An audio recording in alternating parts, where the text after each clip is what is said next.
Bom dia, irmãos. Vamos abrir em João, capítulo 4, versículo 43. Evangelho de João. Quando o pastor Adriano me pediu para pregar, eu não sei se foi de manhã ou à noite, eu preguei no primeiro milagre relatado ali no Evangelho de João, onde Jesus transformou água em vinho, que ele estrutura todo o livro em torno de 7 milagres. Então, o primeiro nós já abordamos, agora o segundo, versículo 43. Nós vamos fazer a leitura até o 54. Passados 2 dias, partiu dali para a Galiléia, porque o mesmo Jesus testemunhou que um profeta não tem honras na sua própria terra. Assim, quando chegou a Galiléia, os galileus o receberam, porque viram todas as coisas que ele fizera em Jerusalém, por ocasião da festa, a qual eles também tinham comparecido. Dirigiu-se de novo a Caná da Galiléia, onde da água fizera vinho. Ora, havia um oficial do rei, cujo filho estava doente em Cafarnaum. Tendo ouvido dizer que Jesus viera da Judeia para a Galiléia, foi ter com ele e lhe rogou que descesse para curar seu filho, que estava à morte. Então, Jesus lhes disse: se porventura não virdes sinais e prodígios, de modo nenhum crereis. Rogou-lhe o oficial: Senhor, desce antes que meu filho morra. Vai, disse-lhe Jesus, teu filho vive. O homem creu na palavra de Jesus e partiu. Já ele descia quando seus servos lhe vieram ao encontro, anunciando-lhe que o seu filho vivia. Então, indagou deles a que hora o seu filho se sentira melhor. Informaram: ontem, à hora 7ª, a febre o deixou. Com isto, reconheceu o pai ser aquela precisamente a hora em que Jesus lhe dissera: teu filho vive. E creu ele e toda a sua casa. Foi este o segundo sinal que fez Jesus depois de vir da Judeia para a Galiléia. Esse é um texto que, como todos os outros milagres relatados e descritos aqui, registrados no Evangelho de João, ele tem o objetivo de demonstrar o senhorio, a soberania e o governo de Jesus Cristo sobre todas as coisas.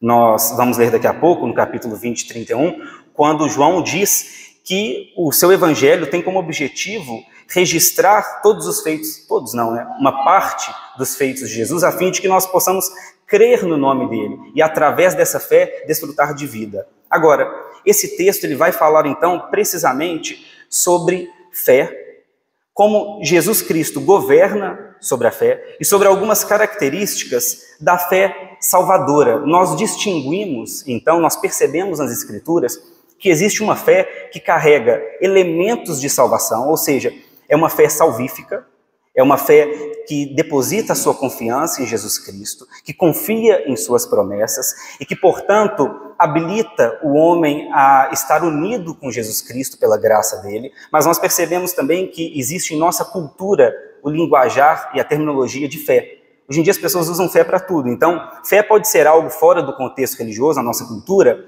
pode ser algo muito banal. Pode ser, por exemplo, entrar num avião e acreditar que ele não vai cair. Mas não significa muita coisa. Você pode entrar, você pode mentalizar o tanto que você quiser, né? Não vai cair, não dá para saber, né? Você só vai descobrir na hora que pousar e descer do avião mesmo.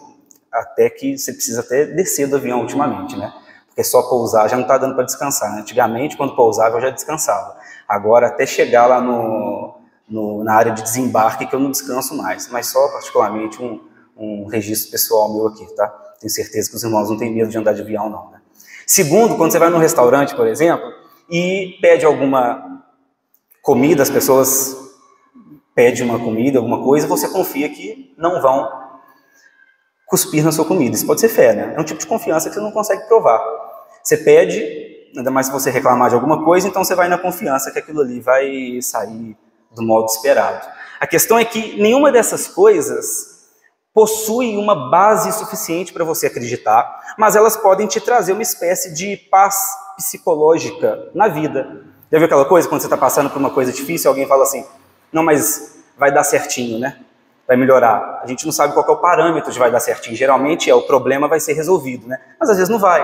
Só que é um tipo de fé na vida, vou usar dessa maneira, um tipo de expectativa, um tipo de boas expectativas no futuro, que a nossa cultura ela não faz a distinção disso para a fé em Jesus Cristo, para a fé que deposita suas confianças no Evangelho e que por isso detém uma segurança muito maior do que todas essas coisas. essa fé cultural ela pode ser até problemática. Esses dias eu vi, por exemplo, assistindo um programa, eu vi uma senhora de uns 80 anos, e aí a entrevistadora perguntou para ela, você tem medo da morte? E ela falou assim, não, eu nem penso na morte, e eu acredito, na verdade, que eu nem vou morrer. E eu, às vezes, imagino que eu vou ficar aqui para sempre, porque eu tenho boas expectativas em relação ao amanhã. Só que essa é uma fé muito problemática, né? Que vai trazer frustração, porque uma hora ela vai se deparar com a morte, ela não se preparou para isso, e ela vai ser surpreendida. Então essa fé, culturalmente falando, pode ser algo bem ingênuo e bobo, na verdade. Agora, quero que você perceba que quando nós falamos de fé salvadora em Jesus Cristo, nós estamos falando de uma convicção de que as reivindicações de Jesus são verdadeiras. Que ele disse que ele é o Senhor sobre toda a realidade, que ele disse que ele morreu pelos pecados daqueles que depositam nele a sua confiança, que ele prometeu que aquele que confiar e que tiver fé nele, esse será salvo. Então essa fé salvadora, ela comunica não apenas um novo insight moral, não é aquele tipo de coisa, tipo assim, nossa, eu acreditar em Jesus aqui me traz uma nova chave para entender a realidade. Traz, mas não é só isso. Não é um insight intelectual, não é um insight moral, não é meramente alguma coisa tipo assim, puxa vida, agora eu adentrei aqui num novo modelo de vida. É muito mais que isso, porque comunica salvação eterna, comunica união com Jesus Cristo, comunica a habitação do Santo Espírito de Deus em nossas vidas, comunica a certeza eterna de que toda a nossa confiança, toda a nossa segurança, tudo que nós somos, tudo que nós temos está em Jesus Cristo. Agora, essa mensagem sempre recebeu críticas e rejeição durante a história. Em nosso período, isso se manifesta muito no legalismo e no aspecto sentimentalizado da nossa cultura. Preste bem atenção. A nossa cultura ela é muito contrária à ideia de que você pode ser salvo se depositar a sua confiança em determinado conjunto de reivindicações e de alegações. Ou seja, a nossa cultura pensa mais ou menos o seguinte, puxa vida, como que eu posso ser salvo? Como que eu posso ser salvo acreditando em certa palavra, mesmo que seja de Deus? Afinal, a linguagem humana é falha. Essa é uma crítica que está muito aí na nossa cultura hoje. Ela começou há uns séculos atrás, já alcançou o povão hoje, e as pessoas acreditam nisso até sem perceber. Que é a ideia de que, olha, eu não posso confiar em nenhuma palavra, até mesmo na palavra das Escrituras. A linguagem humana é limitada, eu já ouvi muito isso, já ouvi isso inclusive em igrejas. A linguagem é limitada para expressar quem Deus é, nós não conseguimos conhecer a Deus pela linguagem, nós não vamos conseguir acessar ou ter um conhecimento da verdade seguro pela linguagem humana. Sabe quem que foi o pensador? Um pensador muito velho que trouxe essa ideia em primeiro lugar? Foi um pensador chamado Capeta, né? O diabo trouxe essa ideia a primeira vez no Jardim do Éden, né? Olhando para Eva e dizendo assim, olha, na verdade, você acha que dá para confiar nisso que Deus falou? Não é bem assim, né? A coisa não é assim. Não era bem o que ele queria dizer. Então esse ponto de interrogação sobre a palavra de Deus é recorrente. É claro que agora, o diabo não podendo atacar apenas as Escrituras, ele ataca toda a palavra, toda a linguagem humana. Então as pessoas acabam acreditando que não, tudo bem. Então para conhecer a Deus e para ter uma fé salvífica, para ter uma fé salvadora, eu preciso então ter bons sentimentos. Ou preciso ter boas intuições. Se eu tiver sinceridade interna, então isso conta como fé salvadora. Se eu chegar lá no dia do juízo final e Deus olhar e falar assim, por que você vai entrar aqui? Porque eu fui uma pessoa muito sincera. Eu acreditei muito sinceramente naquilo que eu acreditei. Aí Deus vai falar assim, não, puxa vida, pessoa tão bonitinha, né? Acreditou tanto, com tanta sinceridade, pode entrar, viu? É claro que a coisa não é assim, porque existe um determinado conjunto de alegações que Jesus Cristo fez, de reivindicações, e que nos foram entregues em palavras, aos quais nós temos acesso à verdade pela palavra. É uma palavra viva, é uma palavra poderosa, é uma palavra eficaz, é uma palavra que possui implicações subjetivas nos nossos corações, nos nossos sentimentos, nas nossas emoções, mas nos é comunicada por palavra, o Evangelho, o poder de Deus para a salvação de todo aquele que crê. Agora, existe um legalismo também na ideia de que, tipo assim, não, eu não posso ser salvo por acreditar em algumas palavras. É claro que eu estou reduzindo a questão do ponto de vista de quem critica, né? Eu não posso ser salvo por isso, porque onde vai ficar a minha participação? Quer dizer que se eu acreditar, se eu depositar a minha fé nisso, se eu acreditar verdadeiramente nisso, eu sou salvo? Sim. Olha como que João entende isso. João 3,16, quero que você percorra alguns textos. Pode abrir, por gentileza? Alguns textos do Evangelho de João, só para você entender como que João vai trabalhar essa questão da fé.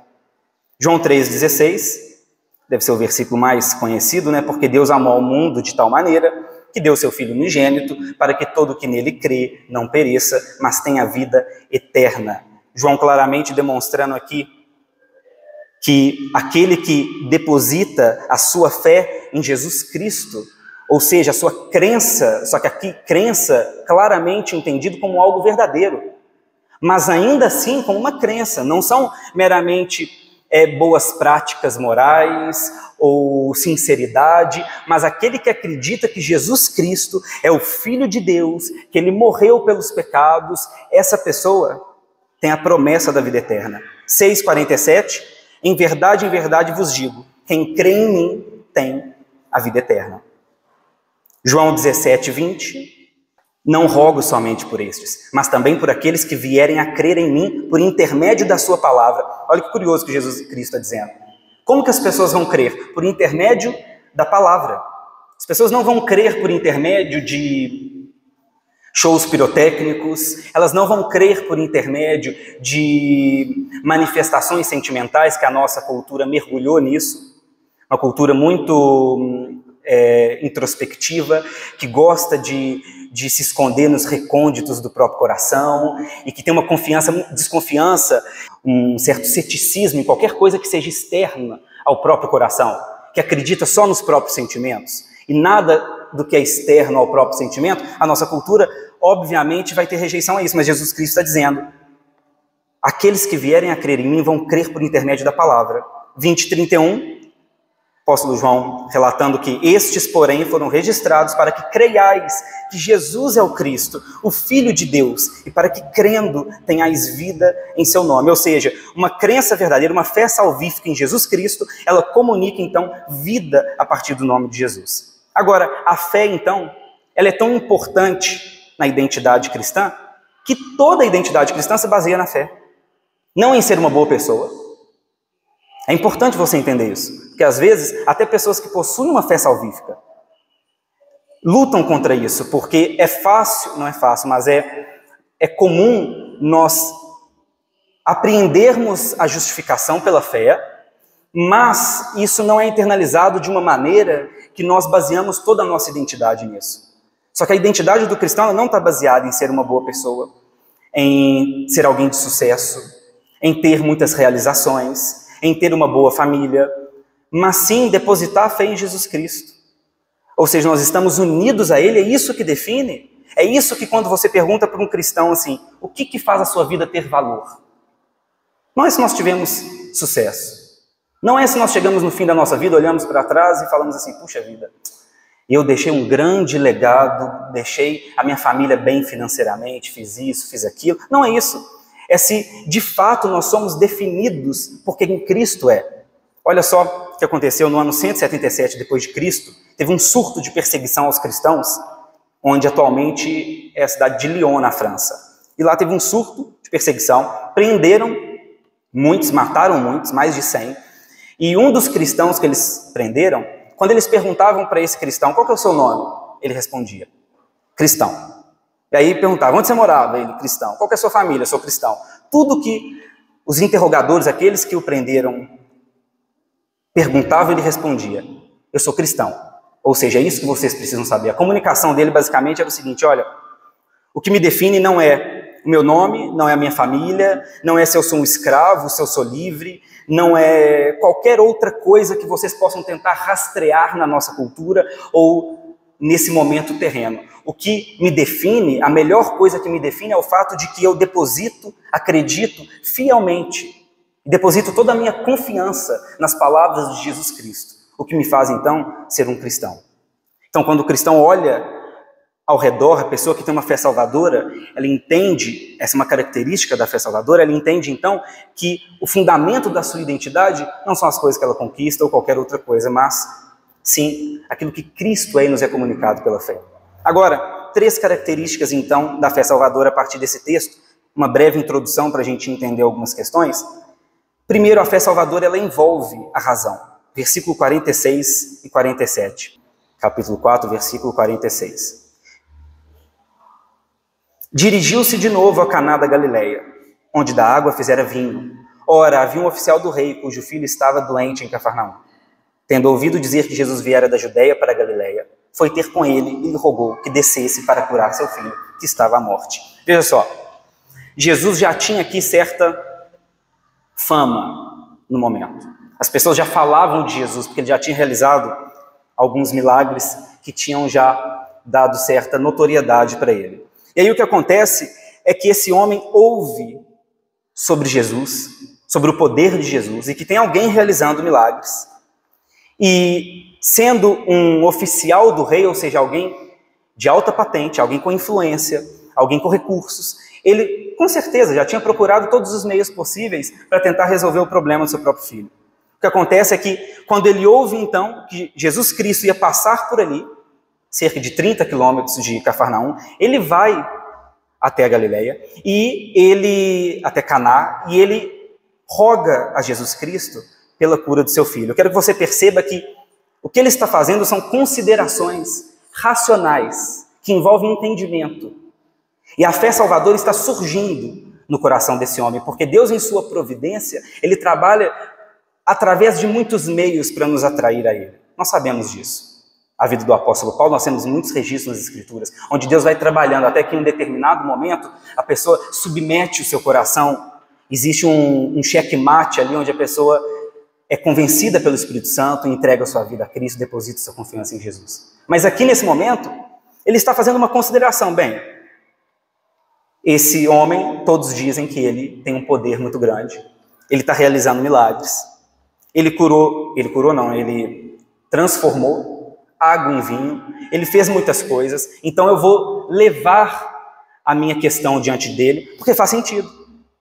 Quero que você perceba aqui que a razão não atua contra a fé salvadora. Na verdade, a fé salvadora, ela tem uma dimensão de entendimento, ela tem sim uma dimensão racional. Nós não podemos comprar a mentira moderna de que razão são coisas que nós tocamos. E fé são coisas que nós fechamos os nossos olhos e mergulhamos num abismo. Não é assim que as coisas acontecem. Nós chegamos a Cristo, nós não chegamos com os olhos vendados. Nós não chegamos assim, sei onde que eu estou indo, não. Eu só sei que eu estou colocando o pé. Pelo contrário, a fé é a convicção das coisas que não se veem. Bem-aventurados são aqueles que creem, mas não viram. Só que essas coisas são reais e merecem toda a nossa confiança, porque elas estão amparadas na palavra de Deus. Não existe nada mais seguro do que a própria palavra de Deus. Se existisse, isso seria o outro Deus, o que não é uma possibilidade. Então, o máximo que você pode chegar de confiança em alguma coisa é a palavra de Deus. Então, existe uma dimensão racional de entendimento na fé salvadora. E é um problema muito grande separar isso. Hoje tem pessoas tentando separar isso novamente. E sabe o que isso causa? Em primeiro lugar, isso causa uma dependência muito grande de ritualismos. Ritualismos sem significado. Perceba, por exemplo, que em períodos onde a fé verdadeira declinou, o ritualismo e o legalismo sempre cresceram.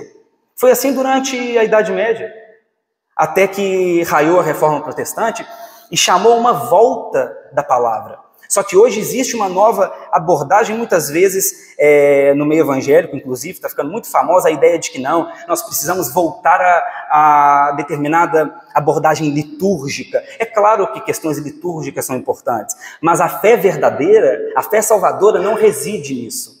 Reside na palavra de Jesus Cristo.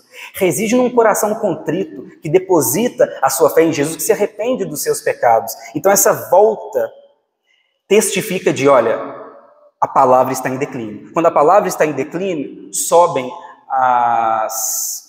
as necessidades de ritualismos baratos. Segundo, o legalismo de uma fé baseada na autoexpressão também acaba acontecendo quando você separa fé de entendimento. Eu estou usando aqui razão e entendimento de maneira correlata aqui, porque se tratam da mesma questão. Existe um legalismo muito grande, a ideia de tentar alcançar a sua salvação através da sua própria autoexpressão. Basicamente, é dessa maneira que funciona. Olha, eu não sei muito bem quem Jesus Cristo é, e eu não gosto muito dessas coisas doutrinárias, de palavra, de sei lá o quê, mas eu acredito com sinceridade em Deus. Eu sou uma pessoa que ama a Deus, que confia nele. Sabe esse discurso meio vago? Ele parece bonito, ele parece humilde. Ele até parece tipo assim, puxa vida, tá vendo?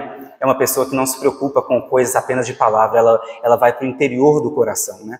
Mas a realidade é que no pano de fundo desse discurso está o seguinte: olha, eu não submeto o meu entendimento à palavra de Jesus Cristo. Eu não submeto tudo aquilo que eu penso, eu não quero submeter aquilo que ele revelou. E por isso eu prefiro distorcer isso, por isso eu prefiro dizer, não, o que importa é cada um seguir o seu caminho, que é isso que vai resolver. É o grande velho legalismo de tentar alcançar a salvação através daquilo que está em nós, e não que nós devemos receber de Jesus Cristo. E por último, nesse primeiro ponto, que existe um risco muito grande quando nós separamos, e é possível fazer essa separação mesmo tendo uma fé salvadora, evidentemente. Você pode acabar caindo nisso, nós podemos acabar caindo nisso, ainda que nós tenhamos uma fé verdadeira em Jesus Cristo, por ocasiões da vida, mas nós corremos o risco de identificar os nossos sentimentos com a realidade em momentos de crise. Isso é um risco muito grande, porque existem momentos da nossa vida, da nossa trajetória cristã, que as nossas percepções podem nos enganar. E elas não correspondem à realidade da revelação de Deus. Isso pode nos fazer retroceder. Todos nós estamos suscetíveis a isso. Olha só o que diz em 1 Reis. Quero que você volte, que eu vou intercalar com o texto de Reis, onde Elias está sendo ameaçado por Jezabel. 1 Reis 19. Acabe fez saber a Jezabel tudo quanto Elias havia feito, e como matara todos os profetas à espada. Então Jezabel mandou um mensageiro a Elias a dizer-lhe: façam-me os deuses como lhes aprouver, se amanhã a estas horas não fizer eu a tua vida como fizeste a cada um deles. Temendo, pois, Elias levantou-se, e para salvar sua vida, se foi, e chegou a Berseba, que pertence a Judá. E ali deixou o seu moço. Ele mesmo, porém, se foi ao deserto, caminho de um dia, e veio e se assentou debaixo de um zimbro, e pediu para si a morte, e disse: basta, toma agora, ó Senhor, a minha alma, pois não sou melhor do que meus pais. Deitou-se e dormiu debaixo do zimbro. Eis que um anjo o tocou e lhe disse: levanta-te e come. Olhou ele e viu junto à cabeceira um pão cozido sobre pedras em brasa e uma botija de água. Comeu, bebeu e tornou a dormir. Olha só, quero te dar o contexto disso, porque Elias havia acabado de passar por duas experiências muito extraordinárias. Ele tinha alcançado sucesso na vitória contra os profetas de Baal, onde o fogo lambe todo o altar ali erigido, e depois eles tinham matado esses profetas, e depois Elias tinha presenciado a vinda da chuva contra qualquer previsão favorável.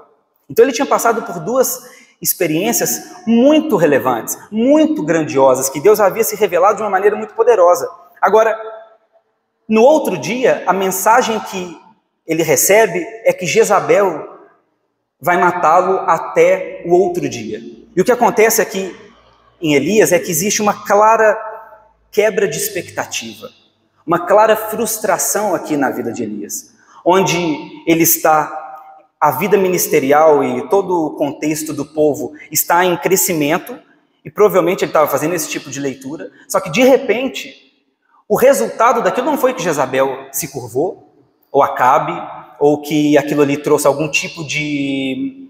tenha trazido algum tipo de consequência que ele esperava. Mais ou menos quando a gente prega e quando a gente desfruta de boas coisas e quando você fala, puxa vida, agora as coisas vão, e de repente a coisa dá um salto para trás muito grande. E Elias estava vivenciando agora, nesse momento, exatamente isso, ou seja, a experiência de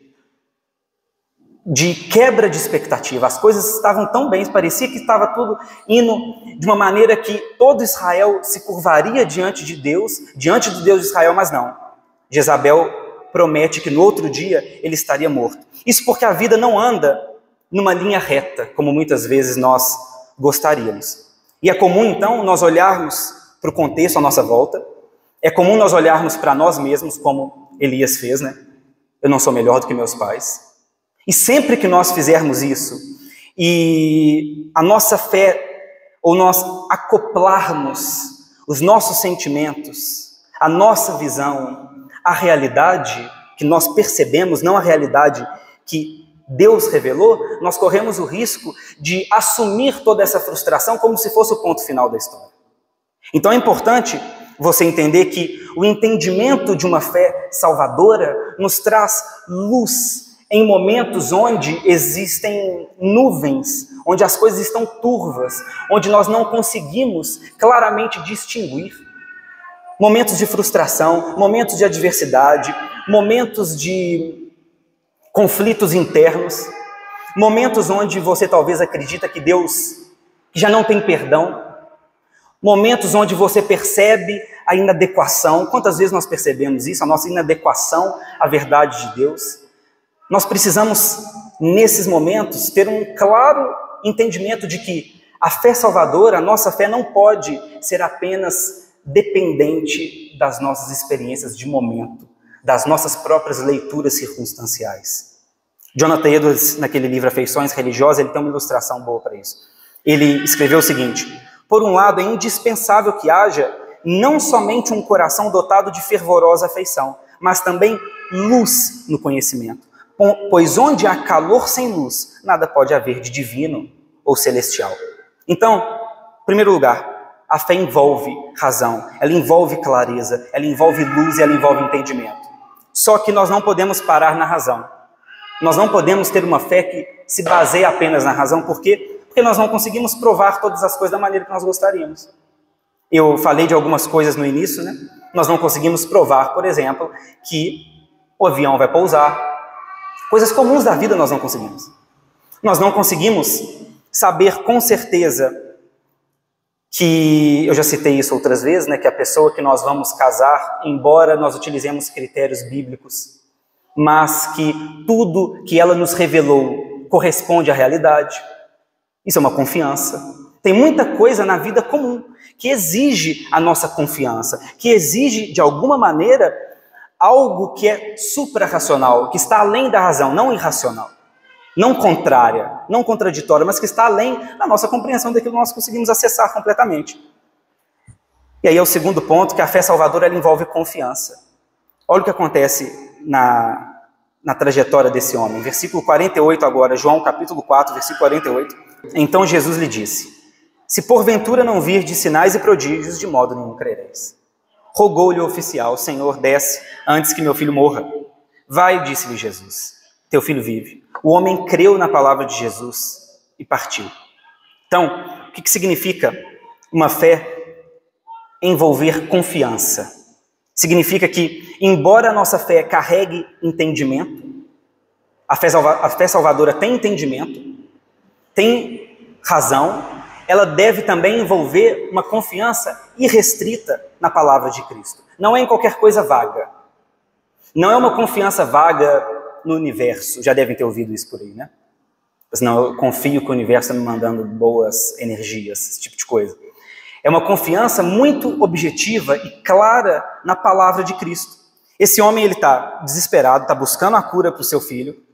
E o que acontece é que Jesus confronta a fé desse homem. Porque no versículo 48 Jesus diz: se vocês não virem os sinais, não vão crer. É claro que Jesus está estendendo, existem outras pessoas ali no contexto, mas existe aqui uma crítica à dependência de milagres ou de demonstrações da parte de Jesus para que a pessoa possa crer.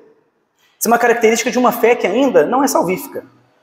Perceba que esse homem está aqui claramente um processo onde ele está depositando, vai passar a depositar a sua fé em Jesus Cristo. Ela começou com entendimento, com razão, agora ela está passando para a confiança, mas perceba que ele ainda tem traços de que, olha Jesus, você precisa me demonstrar ainda se eu devo crer em você. E essa é uma crítica muito forte em todos os evangelhos. a ideia de que nós devemos acreditar em Jesus só se ele demonstrar milagres. É claro que tem uma coisa óbvia nisso, que nós somos os servos aqui, então não está em nosso poder dizer a Deus o que ele deve fazer, né? A Deus, se o Senhor quer que eu acredite em você, faça isso, aquilo e aquilo, como se nós fôssemos os senhores da situação, né? Mas existe também uma crítica ao problema de uma fé superficial que depende constantemente de demonstrações para que ela tenha sustentabilidade ou para que ela tenha fundamento. Os milagres de Jesus não eram salvadores. Isso é importante saber. Uma pessoa poderia acreditar, e pode ainda acreditar em um milagre e não ser salva. Porque a promessa não é aqueles que acreditarem nos meus milagres serão salvos. Então, se alguém acreditar em um milagre de Jesus e não acreditar na pregação e nas reivindicações de Jesus, essa pessoa não será salva. Porque ela pode acreditar, como aconteceram muitos durante o período de Jesus, muitos acreditaram e tentaram explicar de outras maneiras. É Beelzebul, é isso, é aquilo. Agora, a promessa é que aqueles que acreditarem na palavra de Jesus serão salvos. O que é o elemento salvador de Jesus Cristo reside na sua palavra. Deixa eu falar isso com cuidado para que fique bem claro. É claro que tudo que Jesus faz comunica a salvação, evidentemente. A sua obra, seus milagres, tudo faz parte. Nós não podemos dividir isso de maneira tão isso aqui, isso ali. Mas existe claramente uma divisão que nós podemos perceber, que é a sua palavra. Todo mundo que acreditar na sua palavra vai acreditar nos seus milagres. Porque faz parte da sua reivindicação sobre o senhorio de toda a realidade. Mas nem todos que acreditam nos seus milagres acreditam na sua divindade, acreditam no seu senhorio, submetem o seu coração a Jesus Cristo. Por isso que nós não podemos abdicar de que a fé salvadora reside na confiança na palavra de Jesus Cristo. Agora, esse homem também tem um problema, que ele supõe que Jesus precisa ir ao local para curar. Olha o que ele diz no versículo 49. Rogou-lhe o oficial: Senhor, desce antes que meu filho morra. Esse homem entende ainda que, olha, meu filho está lá em Cafarnaum, você precisa ir lá. Se você não for, não vai dar certo e ele vai morrer. Uma espécie de curandeiro, como se Jesus fosse alguma coisa como curandeiros da época. Hoje muitas pessoas ainda têm esse tipo de compreensão distorcida, né? Eu vi outro dia um vídeo de uma pessoa que vai almoçar, coloca comida para Jesus. Vai jantar, coloca comida na casa para Jesus. Vai em tal lugar, coloca uma cadeira. Eu fiquei pensando o quanto essa fé precisa de um entendimento e da clareza do Evangelho. Porque é muito simples de observar que isso não faz parte da verdade bíblica e da fé verdadeira.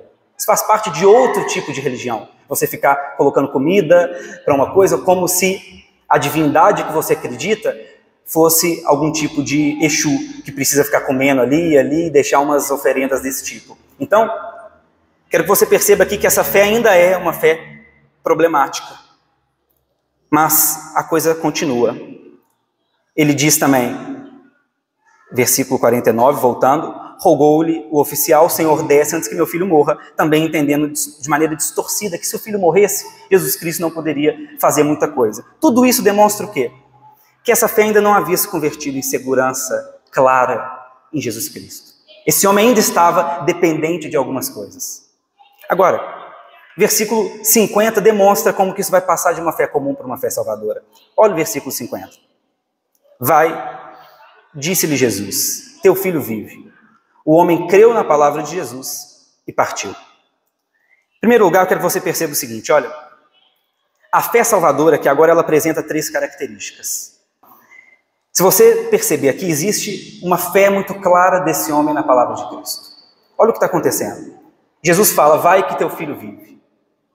Esse é um ponto importante, porque a fé em Cristo é mediada pela palavra, e aqui a característica mais central da fé salvadora desse homem é, olha, Jesus Cristo falou que eu posso ir. Perceba que não existe aqui nenhuma demonstração de Jesus.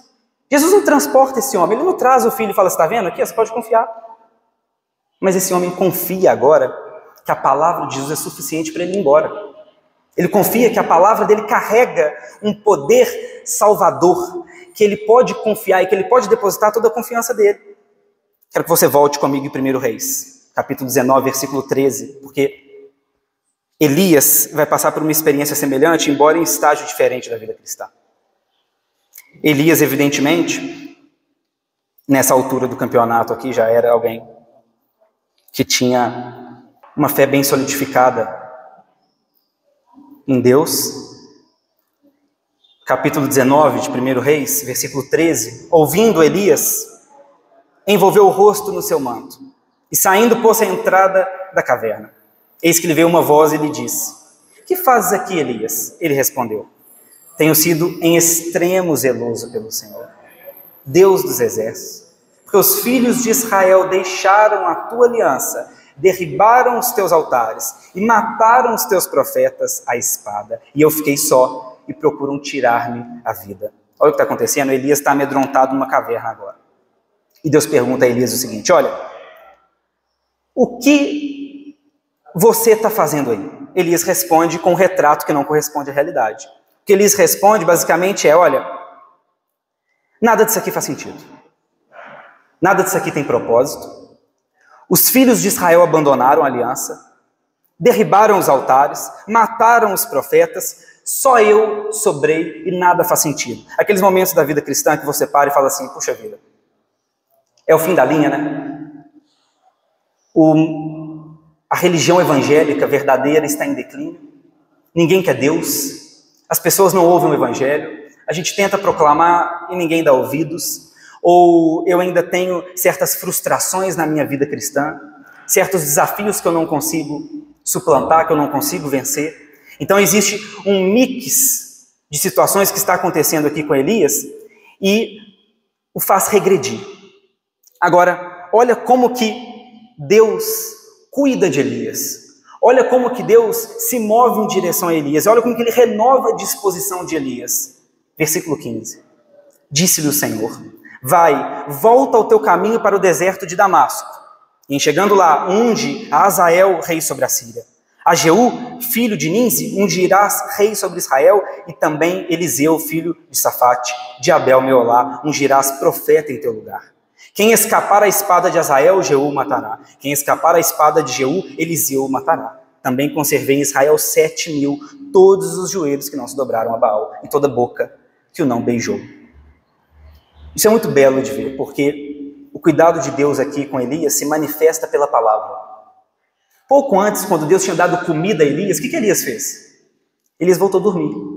Deus deu, por intermédio do serviço do anjo, comida, bebida, mas Elias volta amedrontado para a caverna. Ele sai da planta e se esconde na caverna. Mas agora Deus, providencialmente, em cuidado paternal, se move a Elias. E como que ele se move? Se move com a palavra dele e diz: Elias, preste atenção.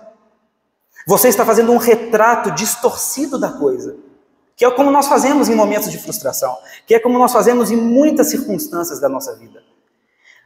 E Deus revela a Elias, por sua palavra, como as coisas se sucederiam. E diz a Elias coisas que Elias não conseguiria provar. Elias não conseguiria saber, naquele momento, através de uma investigação racional, que Jeú mataria, que Azael também mataria os falsos profetas, e que Eliseu também daria prosseguimento a isso, e muito menos que Deus tinha preservado 7.000 do seu remanescente fiel em Israel, que Elias estava pensando que era só ele, só eu sobrei, mais ninguém. É isso que uma fé salvadora anseia, é assim que Deus, em seu cuidado paternal, cuida da nossa fé. Ele não cuida da nossa fé salvadora muitas vezes dizendo o seguinte: olha, está aqui comida, está aqui bebida. Hoje ainda mais ele cuida da nossa fé, ele sustenta a nossa fé com o cuidado paternal por intermédio da sua palavra. Essa é a primeira característica de uma fé, dentro desse segundo ponto, da fé salvadora desse homem, que reflete a mesma de Elias, que é uma fé na palavra, uma fé forte. Não uma fé forte, mas uma fé convicta. Uma fé convicta na palavra de Deus. Agora, versículo 50, porque continua com a confiança no objeto correto. Capítulo 4 de João, Volte para o capítulo 4 de João, por gentileza. Versículo 50 vai falar sobre a confiança no objeto correto. Porque a fé desse homem, assim como a de Elias, ela está baseada agora no lugar correto. Diz o seguinte: vai, disse-lhe Jesus, teu filho vive. O homem creu na palavra de Jesus e partiu. Perceba que o texto não se prende a falar sobre o tamanho da fé desse homem. Porque a questão aqui não é se a fé desse homem é uma fé muito grande. A questão aqui é que a fé desse homem está no objeto correto. E qual é o objeto da fé? É a palavra de Jesus Cristo. Essa é a questão da fé salvadora. É se ela está alocada no lugar correto. Uma confiança forte, por exemplo, num objeto fraco, não significa muita coisa. Você pode sentar numa cadeira muito fraca e falar assim: eu confio muito nela. A gente está junto aqui tem muito tempo. Ela está aqui na minha casa tem 70 anos, mas a cadeira é fraca. E talvez você está num peso que a cadeira já não suporta e a cadeira vai cair, não vai aguentar. Porque é uma fé forte, intensa, num objeto muito fraco. Não significa nada. Agora, uma fé verdadeira, ainda que fraca, ainda que fragilizada por dificuldades, por adversidades, por tribulações, ainda que em alguns momentos com dificuldade até de orar, mas uma fé verdadeira no objeto correto, é essa fé que significa muito. Tem um livro do Dan Ortlund, aquele manso e humilde, que ele faz uma boa ilustração. Ele fala o seguinte: imagina que uma criança de 2 anos, ela vai entrar em uma piscina e ela segura na mão do pai. E à medida que a piscina vai se aprofundando, ela segura com toda a força que ela tem. Mas a força que ela tem ainda é muito fraca. É tão fraca que é óbvio que, se o pai não estiver atento, ela vai afundar, porque ela não consegue dar conta de segurar na mão do pai. E ela não confia que ela pode ir porque ela está segurando muito forte. Ela confia que a mão do pai, o braço do pai, é forte o suficiente para ela confiar que ela pode ir, ainda que aquilo ali deixe ela com certo temor em alguns momentos. Porque a mão do pai oferece certa segurança. Quero que você perceba que é exatamente isso que acontece na nossa fé. É exatamente isso. A fé é como se fosse aqui nessa ilustração, a nossa fé, embora seja salvadora, o melhor que nós pudermos chegar, ainda é muito pouco, muito aquém, e nós nunca poderíamos dizer o seguinte: eu confio em quê? Eu confio que eu tenho uma fé muito forte. A nossa fé não é forte o suficiente. O que é forte o suficiente é que Jesus Cristo, com esse amor paternal, com sua mão forte, seu braço estendido, ele nos sustenta até o fim. Então nós podemos depositar toda a nossa confiança que existe alguém de fato. Se nós depositarmos a nossa fé nele, se nós confiarmos no Evangelho, se nós nos arrependermos de nossos pecados, que fazendo parte do povo de Deus, nós podemos confiar que, embora a nossa fé seja frágil, que embora as circunstâncias muitas vezes possam parecer desfavoráveis, como aconteceu no caso de Elias, nós podemos confiar que existe uma mão forte, que é o objeto da fé, que é o próprio Jesus Cristo. É importante saber isso, para você não chegar em alguma etapa da sua vida que você pense que é salvo pelo alcance do seu arrependimento. E aí você vai mergulhar no que Lutero mergulhou 500 anos atrás. Nunca sabia se era o suficiente. Claro que nós devemos buscar um arrependimento cada vez mais sincero, cada vez mais contrito, mas isso nunca, o melhor do nosso arrependimento nunca será o suficiente para dizer o seguinte: olha, é por isso que eu sou salvo, porque eu me arrependi demais. Ou então, uma fé forte, não, porque eu acredito demais em Deus, em Jesus Cristo. Isso é ótimo, nós devemos crescer em graça, em conhecimento, em fé verdadeira no Senhor, mas sempre lembrando de que o que ampara toda coisa é de fato o objeto. E que foi o que esse oficial fez? Ele não saiu dali pensando assim: eu acredito muito, eu sou uma pessoa com uma fé muito boa. O que ele tem ali naquele momento é a palavra de Jesus Cristo. Seu filho vive. Agora, por fim, essa fé salvadora, ela age de acordo com a fé. Porque o homem, ele sai. Não faz sentido. Você consegue imaginar uma coisa dessa? E essa desconexão que acontece muitas vezes, que nós chamamos de hipocrisia, ou que alguém como Francis Schaeffer chamou de ortodoxia morta, e muitos outros nomes. A ideia de que você diz acreditar em algo, mas não age em conformidade com aquilo. Então, a solução aí é que talvez essa fé não seja uma fé verdadeira. Porque olha o que acontece, no versículo 50 você percebe claramente que esse homem age de acordo, porque o texto diz: vai, disse-lhe Jesus, teu filho vive. O homem creu na palavra de Jesus e partiu. Não faria sentido esse homem dizer a Jesus Cristo o seguinte: olha, eu creio. E Jesus fala: então pode ir. Não, eu vou esperar um telegrama. É claro que não existia, mas vou esperar uma notícia de que o filho está curado para eu ir. Que aí, se não tiver, eu ainda vou cobrar do Senhor aqui. Não faria sentido. Da mesma maneira, não faz sentido quando nós professamos uma fé verdadeira em Jesus Cristo e não submetemos toda a nossa vida ao crivo dos seus mandamentos. Existe uma desconexão que muitas vezes choca o mundo e afeta o testemunho cristão, que entra no versículo 51. Já ele descia, pode acompanhar comigo, por gentileza. Já ele descia quando seus servos lhe vieram ao encontro, anunciando-lhe que o seu filho vivia.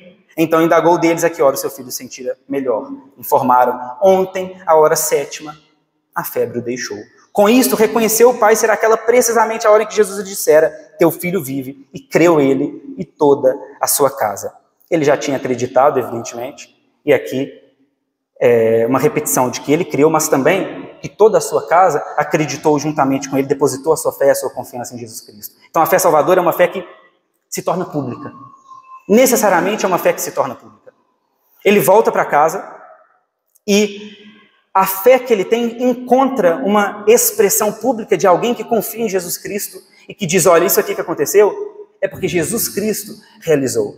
E a sua família também conhece a Jesus Cristo, também confia em Jesus Cristo. Agora, essa é uma coisa que acontece naturalmente no coração de quem tem uma fé verdadeira em Jesus Cristo. A evangelização, o testemunho público dessa fé interna, é algo que acontece porque se alguém ama Jesus Cristo, e se ele é o centro da existência, e se tudo está ordenado ao entorno de Jesus Cristo, é natural que isso venha se expressar de alguma maneira em conversas, em testemunho, em prática, em todas as outras áreas. Agora, o problema é que existe uma dificuldade que muitas vezes nós professamos: não, eu acredito em Jesus Cristo. Mas o que está no centro do nosso coração, muitas vezes, acontece que é busca por realização financeira, busca por realização sexual. E aqui eu estou falando, evidentemente, de conflitos dentro do coração de um cristão verdadeiro, que precisa crescer em santificação.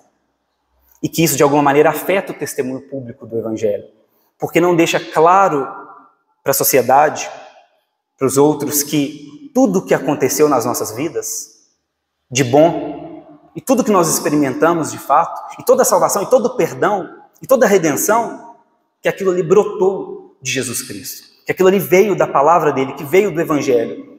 E que o evento determinante para isso foi o momento que o Espírito Santo nos convenceu e que nós submetemos nosso coração à sua verdade. Então, finalizando, eu acredito que nesse texto Jesus nos chama, em primeiro lugar, aqueles que não conhecem a Cristo, para uma fé verdadeira em Jesus. Para uma fé que deposita a sua confiança. Se você está aqui hoje e ainda não fez isso, faça isso. Confie em Jesus Cristo. Não há nada que você possa depositar a sua confiança. Não há nada que valha mais a pena do que confiar em Jesus Cristo. Do que depositar toda a sua fé com entendimento, com razão, com clareza, com luz, mas também com toda a sua confiança irrestrita em Jesus Cristo. Porque é Ele que é esse objeto forte, vivo, eficaz, que pode segurar e que pode nos oferecer segurança. Agora, para aqueles que já fazem parte do povo de Deus e que são salvos, eu acredito que esse texto ele nos chama a uma reavaliação da nossa fé, da necessidade de uma maior confiança em Jesus Cristo, de um ajustamento entre a nossa prática e a nossa fé, e também de uma renovação do Evangelho em nossos corações. que existem esses momentos como Elias estava escondido na caverna e que Deus se revela em cuidado paternal com palavra a Elias. E Elias levanta dali e segue a sua vida, porque há uma renovação interna a partir da experiência de depositar novamente a sua confiança na palavra de Deus e não nas percepções momentâneas que ele tem. E que isso precisa acontecer constantemente, renovadamente em nossa vida. Constantemente precisamos voltar e reconhecer que o quadro de coisas que nós temos diante dos nossos olhos muitas vezes não é a própria realidade. A realidade é confiar que a nossa fé em Jesus Cristo é a única segurança que nós podemos desfrutar.